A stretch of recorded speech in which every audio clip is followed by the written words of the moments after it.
All right, this is to introduce the notation of Fink and Mao and my various simplifications for describing tie knots. This is a ordinary male tie. We have a thin blade and a thick blade. And tying a knot, we would put it around our necks, and we would do various moves with an active blade. For a classical tie knot, this would typically be the broad or thick blade that would go through various moves.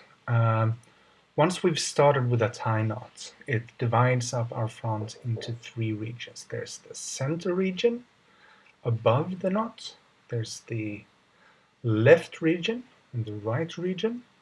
I can never quite remember which way to do these. Changing left and right is symmetry of the entire system. It will change some things if you do it consistently, but not very many, not very importantly. So a tie knot is a sequence of states, where a state can be center out, where out and in refer to the directions of this seam, away from you or towards you. So center out, right in, left out, center in, right out, left in. This would be a complete tally of the 6 states of knot tying. And in addition to this, Fink and Mao use a special symbol to denote tucking the tie under itself for a complete knot.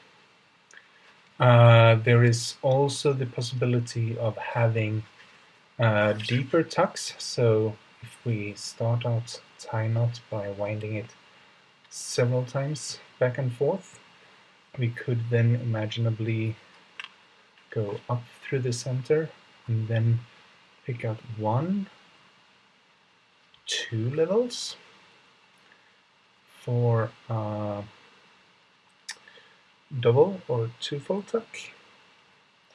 In the complete tally of 85 possible tie knots, Fink and Mao identify knots with up to a quadruple deep tuck, whereas the double tuck is the biggest one that seems to have been in reasonably common use historically.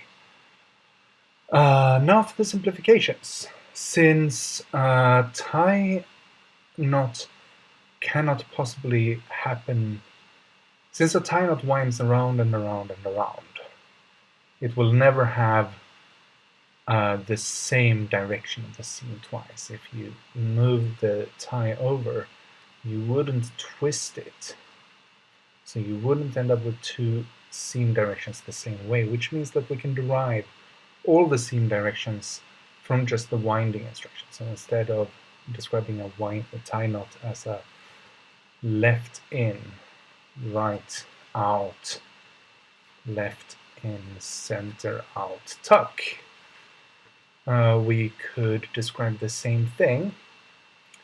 There will be the tuck. We could describe the exact same tie knot as left, right, left, center, tuck.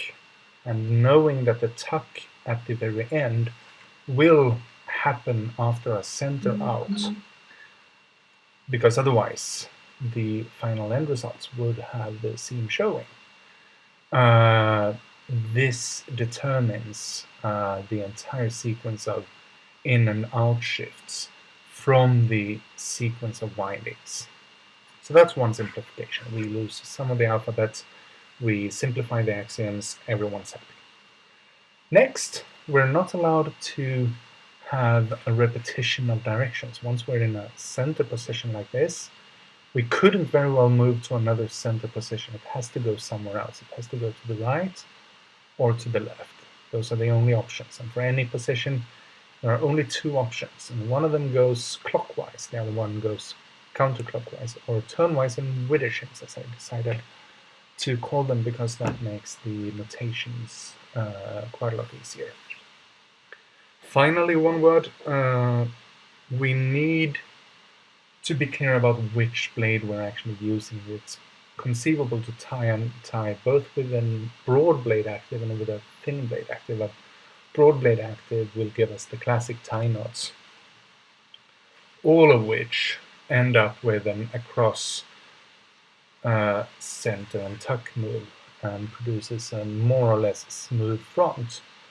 Whereas if we tie a tie with the thin blade instead, we could have far more variation in the actual presentation of the tie by winding and tucking the thin blade in more innovative directions and moves, making for more expression width. This was the starting point of this project in the first place.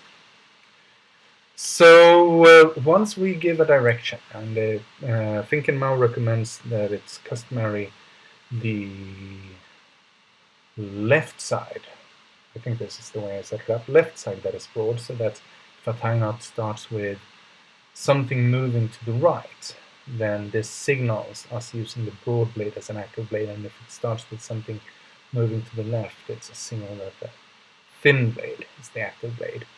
Once you set a convention, this makes the tie knot completely determined by an initial direction to determine which blade is active, a sequence of widdershins and turnwise that can be arbitrary, and a collection of positions of valid tuck sites. And this is all we need to determine a tie, which means that the winding is in fact a free language, and the tuck sequence can be determined by small localized inspections of the winding sequence in the turnwise widdershins language. That's it for this video.